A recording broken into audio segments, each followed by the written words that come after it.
Quand on est à l'atelier et qu'on a un véhicule qui est en panne, on a sur l'ordre de réparation écrit les symptômes que le client a constatés. D'accord? Donc là, dans notre cas, le client nous dit que son véhicule ne démarre pas. Donc première étape du diagnostic, je vais aller confirmer les dires du client. On est d'accord?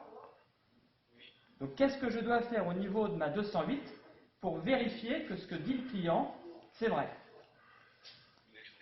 Tout à fait, je vais faire une action démarrage. C'est parti.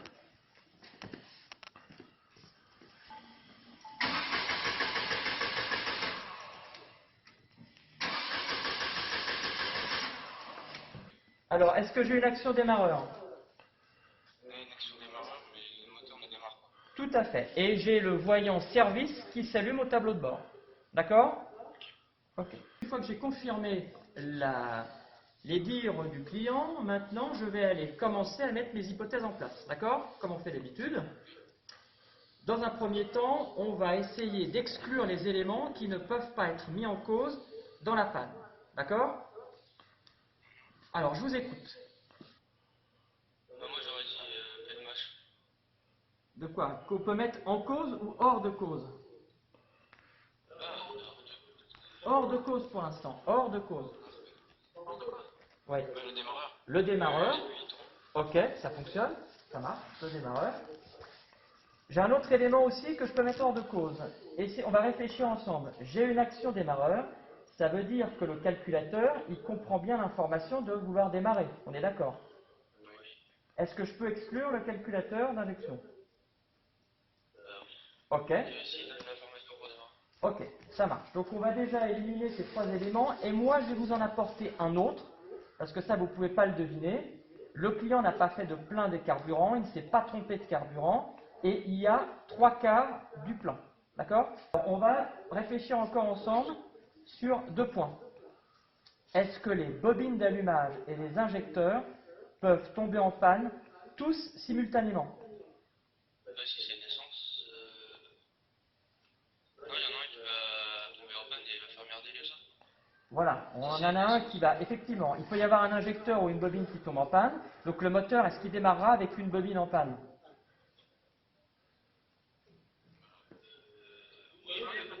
Bien sûr, il va tourner, mais le moteur, il va boiter, on est d'accord. Mais j'aurai quand même le moteur qui va démarrer. Donc effectivement, je peux en mettre hors de cause tous les injecteurs et toutes les bobines. On est d'accord? Ok, donc là on a listé pas mal d'éléments que l'on peut mettre hors de cause au niveau de notre panne. Maintenant, on va faire comme on fait d'habitude à l'atelier. On va essayer de lister les éléments que l'on va mettre cette fois en cause dans cette panne. D'accord? Et on va essayer de réfléchir du plus probable au moins probable. D'accord? Ok. Effectivement, au plus probable, on peut avoir effectivement le capteur PMH. Si le calculateur n'a pas les infos du capteur PMH, est-ce qu'il peut lancer la commande d'injection et l'allumage? Non. On est d'accord. Ok.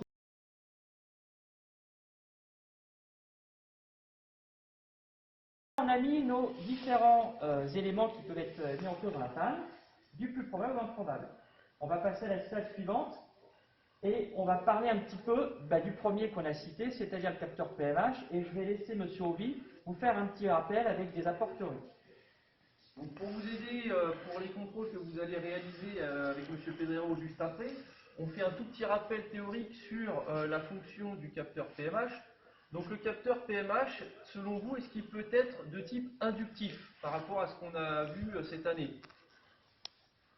Est-ce qu'il y a un capteur de régime moteur? Je redonne la parole à M. Pedrero pour que vous puissiez lui indiquer les mesures que vous souhaitez faire pour faire vos contrôles. Alors les gars, on va faire comme d'habitude à l'atelier. Vous allez réaliser chez vous le tableau de contrôle. On va utiliser une boîte qu'on n'a pas l'habitude d'utiliser, c'est une KG Box. C'est la même chose que nos boîtes à panne où on enlève les fusibles, sauf que cette fois c'est une boîte à panne digitale et on va faire les défauts de manière électronique. D'accord? Là vous avez la chance de travailler sur un matériel high-tech. Dites-moi ce que je dois vérifier dans un premier temps. Je vous écoute. On peut vérifier le signal? Tout à fait, bah oui, effectivement, hein. Les autres sont d'accord? Oui. On est bien d'accord qu'en diagnostic, l'objectif c'est de faire un diagnostic rapide à l'atelier, hein, efficace mais rapide. Donc si j'ai un signal, ça veut dire que tout est OK. On est d'accord? J'aurais pas besoin de contrôler le reste. Donc ce qu'on va faire, c'est qu'on va aller contrôler le signal du capteur PMH. Dites-moi qui est le plus intéressant. Est-ce que je vais aller mesurer ce signal à la borne 1 du capteur 1313 ou je vais aller le mesurer à la borne 48 du calculateur? Quel est le plus intéressant? Redites voir, qu'est-ce que vous avez dit? Alors, on est d'accord que si je le mesure à la borne 1 du capteur, je sais que mon capteur il délivre le signal, on est d'accord? Maintenant, si le fil 1330, il est coupé, effectivement, si je vais directement sur la borne 48, ça veut dire que mon calculateur reçoit bien mon capteur, le signal de mon capteur. Et là, ça veut dire quoi? Que je n'ai plus aucun contrôle à faire. Je sais que c'est bon.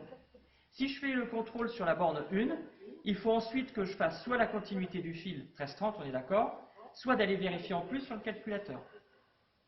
Et comme l'objectif du diagnostic en garage, c'est d'aller vite, mais d'être efficace, on va aller tout de suite faire la mesure la plus intéressante. Donc là, je vais aller me brancher sur la bande 48 de 1320.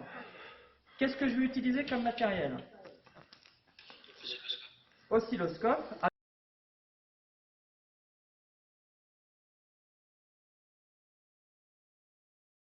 Donc ça veut dire que normalement à la borne 3, quand je mets le contact ou que je fais une action démarreur, normalement à cette borne-là, je dois trouver un plus 5 volts. On est d'accord? Ok, parfait. Donc là, qu'est-ce que je vais faire? Dites-moi, qu'est-ce que je vais utiliser comme appareil de mesure? Voltmètre. C'est bon pour tout le monde? Ok. Par rapport à quoi? Donc je vais aller me mettre sur la borne 3 de 1313, on est d'accord? Et l'autre extrémité de mon multimètre, je vais la mettre où? Ok.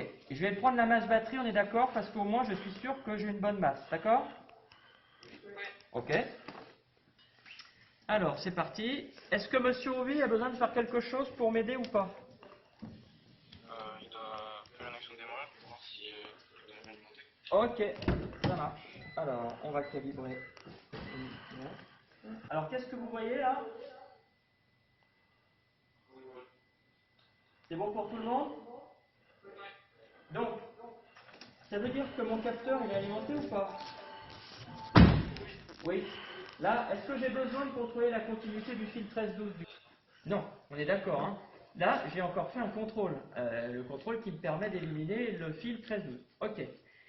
Donc là, j'ai un plus. Mon fil de signal, il est bon. Qu'est-ce que je peux aller contrôler? La masse. Mon multimètre sur le plus batterie. Et je vais aller me mettre sur donc le plus batterie. Et je vais aller me mettre sur la borne 2. Il faut retourner sur le multimètre. Voilà. Est-ce que vous pouvez lire la valeur sur le multimètre? 0. Est-ce que j'ai une différence de potentiel? Ben non. Donc ça veut dire que le potentiel de la borne 2, il est inexistant. On est d'accord? Donc là, qu'est-ce qu'il faut que je fasse maintenant? Comme dernier contrôle. On va aller vérifier le fil, effectivement, lequel? 13-13, tout à fait. Ça marche. Donc là, je vais aller... Vous pouvez me donner les extrémités du fil, s'il vous plaît?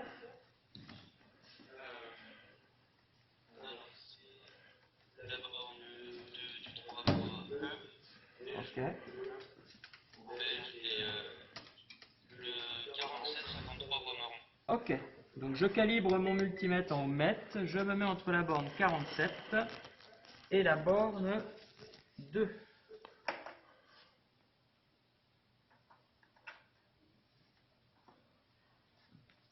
Et là, qu'est-ce qu'on lit? Ce qui veut dire? On est d'accord pour tout le monde, ça veut dire quoi, OL? Open line. Donc, j'aurais dû trouver combien normalement sur ce fil?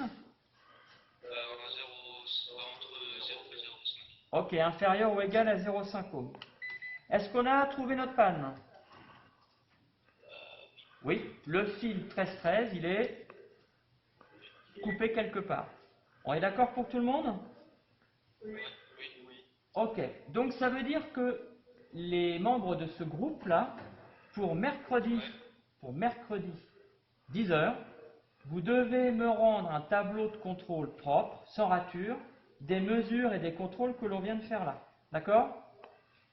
Ça veut dire que pour l'affiner un petit peu, pour qu'il soit vraiment bien fait, il serait bien que vous vous concertiez un petit peu. Là, une fois que la visio est terminée, vous vous concertiez ensemble et que vous me rendiez un travail de qualité. Ok? Question?